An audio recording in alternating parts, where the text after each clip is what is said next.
Welcome to She Thinks, a podcast where you're allowed to think for yourself. I'm your host, Beverly Hallberg, and on today's episode, I'm honored that Indiana's Senior Senator Todd Young joins us to talk about a bill he's introduced called the Support Working Families Act, which would help new parents take paid time off by giving them the option to take out an interest-free loan in the form of a tax credit. He'll also talk about the upcoming role the Senate will play in the confirmation process of Judge Amy Coney Barret. But before we bring the senator on, a little bit more about him. Senator Todd Young represents Hoosiers in the United States Senate. He currently serves on the Senate committees on finance, foreign relations, commerce, science and technology, and small business and entrepreneurship. Senator Young is a graduate of the US Naval Academy and is a fifth-generation Hoosier. In 2010, he ran for Congress and served 3 terms representing Indiana's 9th District. He was elected to the Senate in 2016. Senator, it is a pleasure to have you on She Thinks today. Oh, Beverly, thanks for having me on. I appreciate it. And before we jump into the Working Families Act, which we're going to spend a decent amount of time on today, I was just curious, during the pandemic, what is it like to be a senator? I'm assuming that it's really changed things up. Has it been hard during this time, or what has it been like to serve the people of your state during a global pandemic?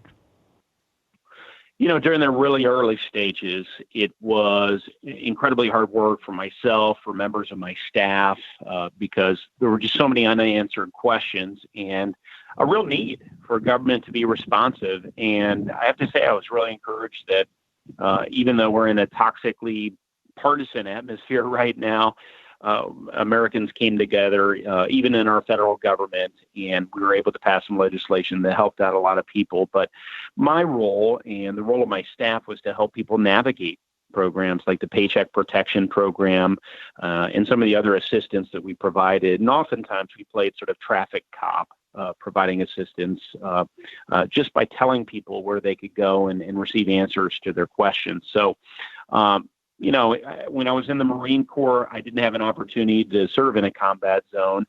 And here I am as a U.S. Senator, and this is a national emergency of a different sort. I want to serve during challenging circumstances because I feel like that's when government officials and elected officials can really add value to people's lives. So it's been, in a way, meaningful for me to do what little part we can to help lift that burden from people's shoulders during what is oftentimes their worst day, you know, the time their business folds, the day that they're furloughed or that a relative gets COVID. Yeah. And I know specifically with some of the work that you've done even prior to COVID, it's been focusing on families, and you sponsored legislation, Support Working Families Act, which you brought out, and you think this is an important way to help families. Can you tell us a little bit about how this plan works? Well, sure. You know, part of the motivation for this, Beverly, is I'm the father of 4 children, and I grew up in comfortable circumstances, you know, a securely middle-class family, as did my wife. And so we had parents that were able to spend a lot of time with us at a very young age, nurturing us, bonding with us as babies, and caring for us when we were newborn children. I've learned as I've become older just how important that time is for a parent to spend with a child. It really improves life outcomes in a significant way. It improves your ability to advance into professions that might be of interest to you, and even impacts your health in very significant ways. So last year I introduced some legislation that would help any new parent have the opportunity to bond with and care for their newborn or newly adopted child. This is a fiscally responsible family leave bill that would enable parents to stay better connected to the workforce at the same time that they're caring for their newborn or adopted child. So here's how it works. New parents would have the opportunity voluntarily to access a short-term loan by advancing their future tax credits. Then the parent would repay the amount that they borrowed within the next 5 to 8 years through that individual's future income tax filings, because it would be considered a tax liability. The amount borrowed would function essentially as an interest-free loan from the federal government to help parents afford that time it takes to take off of work and care for their new child. Parents taking advantage of this would potentially repay through future tax refunds or tax credits for which the individual would be eligible following their child's birth. An example of a child would be the child tax credit that they could use to repay this loan. So the combination of the amount that they borrow and any income a new parent receives from an employer or from a state government paid leave plan can't exceed 100% of an individual's wages. There's really no way to game the system here. It's fiscally responsible. It's paid back over a period of years. And it helps what I like to consider the Walmart dad or Walmart mom be able to make it through a time when they would like to be bonding with their child, when, frankly, the entire society benefits from that active role that the parents are taking in the first few months of their child's life. And we've received a whole lot of positive feedback about this, and hopefully we can advance it in coming months. And I think where there are people on the same page as people, I think, agree, whether they're Republican or Democrat, that having time with your child is important. Now, there have been other suggestions we see in states and local communities that there's mandatory paid family leave that businesses have to provide. I know as a small business owner myself in Washington, D.C., that money is automatically taken out of our accounts to go to that. What do you make of these local decisions to try to do this through business? Why do you think it's better to do this where the individual's family are able to make this decision versus it coming out of business? Well, one could come up with a number of arguments why it's better to do it this way. First, I just offer the obvious, which is this won't cost those who believe the policy is not merited. As a grant, this would not cost the taxpayer any money. These loans would be paid back. And so, to the extent somebody does not regard this as an important public policy priority, they're not going to have to subsidize someone else having children, bonding with that child, and so forth.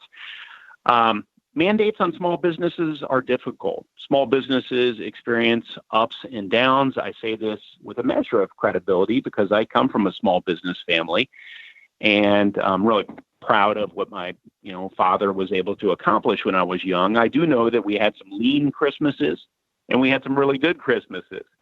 So on those lean Christmas years, he probably didn't have enough money to fund this.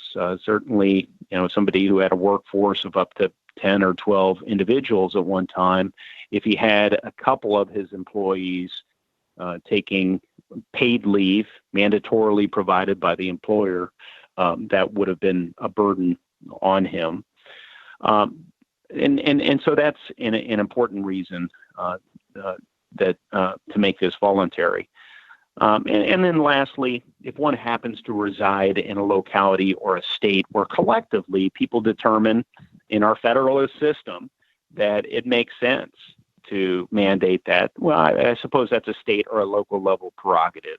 The state of Indiana, I don't perceive us to be prepared for that culturally or economically. And therefore, this would be a viable option for working class parents in a place like Indiana.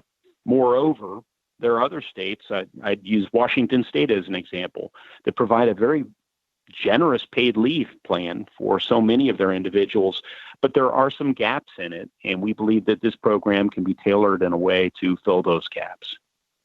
And for those who are listening who think this does sound like a great way to help families, but also not put a burden on taxpayers, have you found that there is bipartisan support? I think there is bipartisan support for this. I've been working with one of the highest ranking members of the Senate Finance Committee on the Democratic side. I'm not sure I have their permission to to share their name, but it's a notable and accomplished Democrat member of the Finance Committee. We're trying to find a way for this policy to align with this senator's own state's policy. They happen to have a more generous paid leave policy than we have in the state of Indiana. So I actually think that collaboration will lead to a work product that works in blue states and red states alike. And once we get through that gate, if you will, then I think we'll be ready to move on this. So as you know, in the U.S. Senate, as it's currently constituted, which requires 60 votes to really end debate on any measure and get it through the process, we have to find a Democratic champion. I think we're almost there.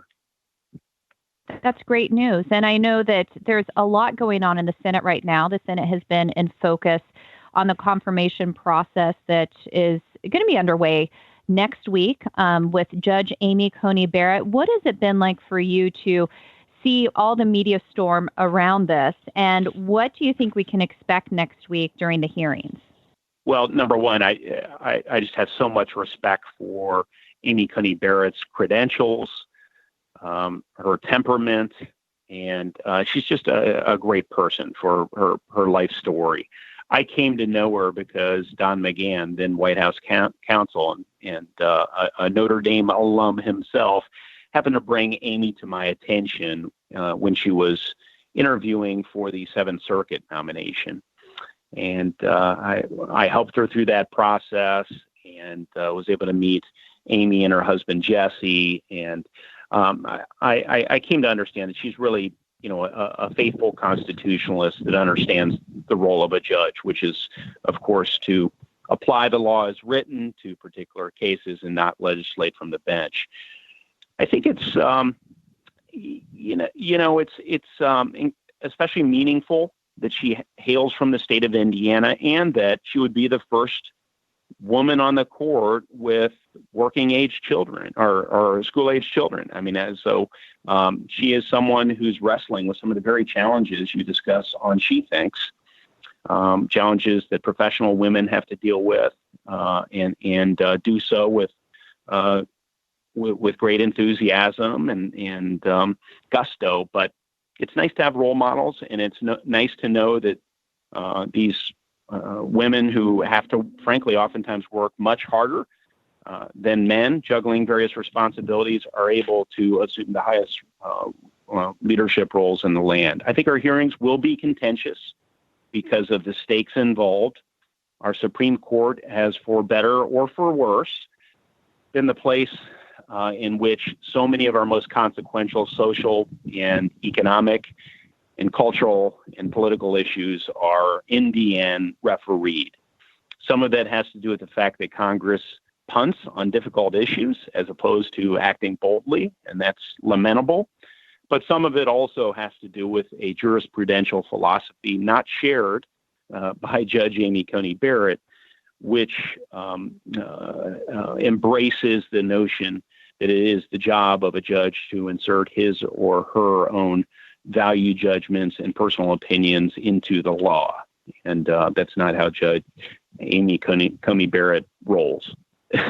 And one of the things that we've talked a lot about on these podcasts, but also IWS focuses on this, is how it seems that women, if they don't share a liberal ideology, seem to be attacked so viciously by the left and those in the media. When you add to that somebody who not only is a nominee for the Supreme Court, but is also, as many would say, taking the place of Ruth Bader Ginsburg, there's an extra layer of criticism that comes on. You know Judge Amy Coney Barret personally.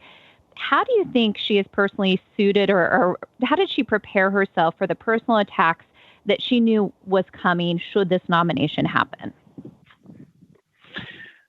Well, aside from the scrimmages she'll go through with White House counsel and others preparing for the actual hearing, she spent her life preparing for this. She is a person who, aside from being gifted naturally, I'm assuming, because of the heights to which she's been able to take her academic career. She is known for her tireless work ethic. She's known for her critical thinking skills, and also known for her humility. So she's someone who has prepared for this through her own work. She has the support of Jesse and a lovely family, 7 children. And that's really prepared her as much as anything else. I do think that it helps that she is you've characterized her as a conservative. She's conservative in the sense that she thinks institutions matter, that they should be taken seriously. And I think that's really what you want from a Supreme Court justice. You don't want someone who's going to undermine the institution of the Supreme Court of the United States by turning it into a political weapon or just another political arm of our federal government, which will happen if we put judges on those important seats, and they decide cases based on their personal convictions instead of how the law reads. It's the job of me and people like me at the federal level to make the law. It's really just the job of someone like Judge Barret to apply it. So her ability to make it through the hearing, I think will, and I have high confidence she will just depend on continuing to bring everything right back to that. Speaking to the impropriety of her speaking to any hypothetical cases, because it's her job to judge every case on its own merits. And there will no doubt be efforts to try and bruise her through the confirmation process by intimating that she intends to harm people and so forth. And none of that commentary should be, frankly, taken seriously, because if she's applying the law faithfully and accurately, and the law needs to be changed, then the questioners need to propose solutions. Well, no doubt it's going to be a big week for the Senate next week, but just looking forward, is there any other legislation you're currently working on that deals with families and things that women would specifically care about that we should pay attention to? Well, one of the things I had my team look into are the cost drivers of family budgets. And we discovered some interesting things. Of course, healthcare costs remain a very big burden on working families, working men and women alike. Housing in various geographies is a big burden. But childcare is a very significant expenditure. Oftentimes, in fact, in the majority of states of this country, the average family spends more on childcare than they do higher education. And you certainly wouldn't know that from our public debates, where we spend so much time talking about the cost of college, which is very important, but we ought to spend some more time talking about childcare costs. So we don't have a sufficient supply of childcare workers who are trained to properly take care of our children, especially in rural areas. And apprenticeships are one innovative way to address these challenges.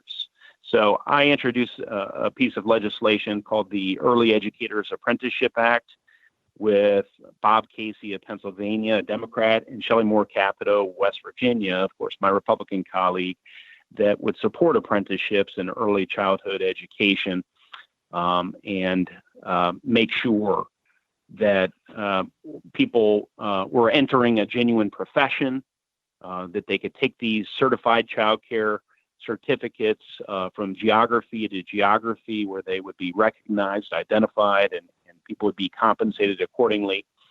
And we think that's part of the solution. So that's another, I think, really relevant and topical piece of legislation I'd like to point to. So we're going to pay attention to that, and also the Working Families Act, hoping that there is bipartisan support so that you can move that forward. But for now, Senator Todd Young, we thank you so much for joining us on She Thinks. Oh, thanks a bunch, Beverly. And thank you for joining us. Before you go, Independent Women's Forum does want you to know that we rely on the generosity of supporters like you. An investment in IWF fuels our efforts to enhance freedom, opportunity, and well-being for all Americans. Please consider making a small donation to IWF by visiting iwf.org/donate. Last, if you enjoyed this episode of She Thinks, do leave us a rating or review on iTunes. It does help. Also, we'd love it if you shared this episode and let your friends know where they can find more She Thinks episodes. From all of us here at Independent Women's Forum, thanks for listening.